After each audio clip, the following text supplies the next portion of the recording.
my talk is about biking, one of my true passions in life, and I'm thankful to be here to talk to you at Create a Space. All right, if we haven't seen this before, sitting is the new smoking. We sit far too much. In the future, it's going to be bad, like smoking was way back when. And as we realize this, we have to get moving. And one of the parts we're not moving is sitting in these things. We have to rethink why we get in the cars. Most of our trips are reasonably 6 kilometers or less. So why not think of another way of getting around? I'm not suggesting you look like this guy or train like this guy. Obviously, he's an awesome athlete and perfected his craft for many, many years. But what I'm asking you to do is get out on your bikes and enjoy it like these people. I think that's a real picture. That was not photoshopped. She is actually doing that. And these young people on the bottom are just enjoying bicycles.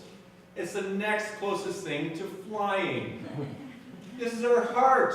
It demands exercise. Let's get the hate out of our heart, bring the love into our heart, and feed it with good stuff. If we're eating from cans and boxes, be very careful what you're eating.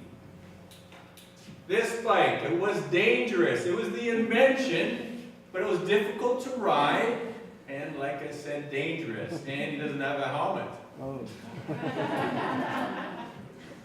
So as we move along, we have this transition to biking. We see this, people going up to the 400 or to the cottage. They just bike on weekends at the campground. Why are we doing this? Is it safer? Is it better? And then when we come back, we put it in the garage and forget about it until our next camping trip. And this is unfortunate because biking is so good for us. And helmets. These are tested on impact on the top of our head. When we fall off our bikes, we don't fall on the top of our head. We land on the side of our heads. And there's studies to say you're more prone to an accident in a car. This guy's got it figured out. He's invented or made a tall bicycle. Cars can see him, and he's very safe. And he looks like he's having a good time. Bike route. We've all seen this in Barrie.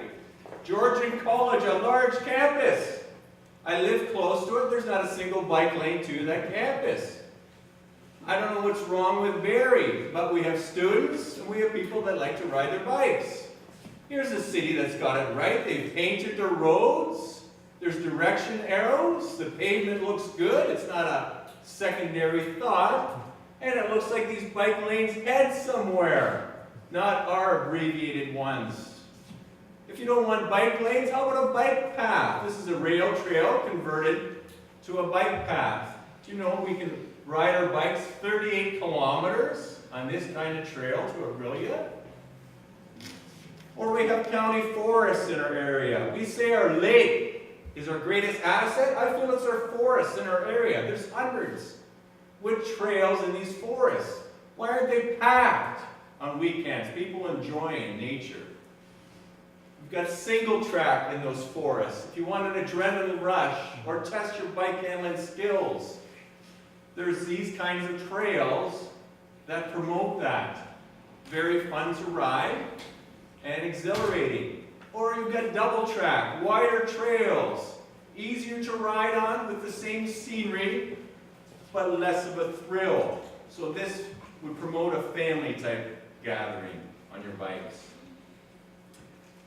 Lastly, we have this, devoted commuter. I have ridden in the winter. It's not a very friendly environment, but it's good. I'm not suggesting I'd like everybody to do this, but I admire these people.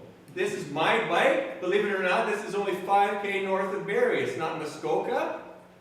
And that bike has 4-inch wide tires, so it can ride on snow. Not ice too greatly, but it's an amazing way to enjoy the winter and biking. And when we do all these things, we are good to Earth. Until we figure out how to go to Mars in another environment, we should take care of our earth. So let's enjoy our earth, connect with people, and get out on our bikes. Thank you so much.